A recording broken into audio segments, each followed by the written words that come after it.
అర్థమైంది. వాళ్ళు పర్సనల్గా ఏదైనా కావాలి, అట్లా ఏదైనా డ్యాన్స్ చేయాలా, పాటలు పెట్టుకోవాలనుకుంటే వాళ్ళకి స్పెషల్గా పర్మిషన్ ఇస్తాం, చేయమనండి. అంతేగాని ఊరికి రెచ్చగొట్టే విధంగా ఎవరు ప్రవర్తించదండి. ఇంతకుముందు జరిగినప్పుడు కేసులు కట్టి నెలల పడి జైల్లో ఉన్నారు వాళ్ళు. దాంట్లో తప్పించుకున్న వాళ్ళు కొంతమంది ఉంటారు. ఎవరు తప్పు దాన్ని ప్రొవోక్ చేసి రెచ్చగొట్టేసి వెళ్ళిపోతారు వాళ్ళు. కానీ ఇరుక్కునేది మాత్రం కొంతమంది అమాయకులు ఇరుక్కుంటారు. ఆ ట్రాప్లో పడద్దండి. చాలా మంది ఏంటంటే ఏదో జరుగుతుందంటే చూసేకొస్తారు. అటువంటి పరిస్థితుల్లో మీ ఇంట్లో అందరికీ కూడా మీరు చెప్పండి. అదేదన్నా ఇష్యూ ఉంటే ఇద్దరి మధ్య ఉంటుంది. అది ఆ ఇద్దరిని ఇష్యూ ఉంటే మా నోటీస్ తీసుకురండి, ఏదంటే పోలీస్ స్టేషన్ పాండి అని చెప్పి పిలుచుకొని రండి. అంతేగాని మీరు మాట్లాడి మీరు దాన్ని పెద్దగా చేసి, నాట్ ఓన్లీ ఇప్పుడు జరిగే ఇష్యూ పండగలకే కాదు నేను చెప్తుండేది, జనరల్గా కూడా ఏమన్నా ఉంది మా పోలీస్ నోటీస్ తీసుకురండి, మేము యాక్షన్ తీసుకుంటాం స్ట్రైట్ అవే. ఇంకా వేరేది వాళ్ళతో మాట్లాడదాం అనుకున్నాం సార్, ఏంది ఇది అని అడుగుదామని పోయినాము, ఇది కరెక్ట్ కాదు.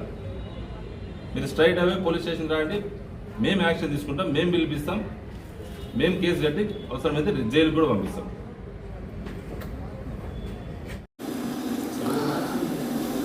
రేపు జరగబోయే శివాజీ శోభాయాత్ర మరియు నెక్స్ట్ మంత్లో మనకున్న రంజాన్ సందర్భంగా పీస్ కమిటీ ఆర్గనైజ్ జరిగింది పల్మనేర్ టౌన్లో.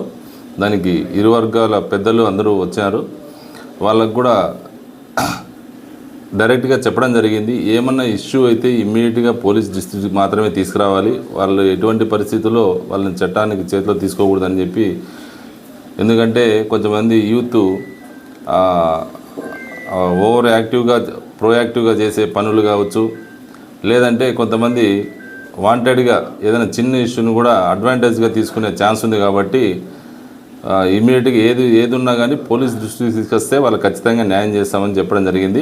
At the same time social మీడియాలో కూడా ఎనీ అంటువాడు ఇన్సిడెంట్స్, అది అంటే వీళ్ళకి సంబంధం లేకపోయినా కొంతమంది ఫార్వర్డ్ చేస్తుంటారు. అటువంటిది ఎటువంటి ఫార్వర్డ్ చేసినా వాళ్ళపైన లీగల్ యాక్షన్ ఉంటుందని చెప్పి తెలియజేయడం జరిగింది. అంతేనా. ఈ శోభాయాత్ర మరియు రంజాన్ సందర్భం పురస్కరించుకొని హిందూ ముస్లింకి అందరినీ పెద్ద మనుషులను పిలిపించి పీస్ కమిటీ ఆర్గనైజ్ చేయడం జరిగింది. ఆ పీస్ మీటింగ్లోనే అందరికీ ఇంతకుముందు ఎప్పుడు జరగలేదు, ఇంకా ముందు కూడా జరగకూడదనే ఉద్దేశంతో ఇది ఎస్పీ సార్ ఆదేశాల మేరకు, చిత్తూరు ఎస్పీ ఆదేశాల మేరకు పీస్ కమిటీ మీటింగ్ ఆర్గనైజ్ చేసి ఏదన్నా వాళ్ళకి దృష్టికి వస్తే ఇమ్మీడియట్గా పోలీస్కి నోటీస్ తీసుకురండి, చట్టపరమైన చర్యలు తీసుకుంటామని చెప్పి బోత్ గ్రూప్స్ హిందూ ముస్లిమ్స్కి చెప్పడం జరిగింది. వాళ్ళు కూడా ఫుల్గా పోలీస్కి కోఆపరేట్ చేసి ఎటువంటి ఇన్సిడెంట్ జరగకుండా చేస్తామని చెప్పి హామీ ఇవ్వడం జరిగింది.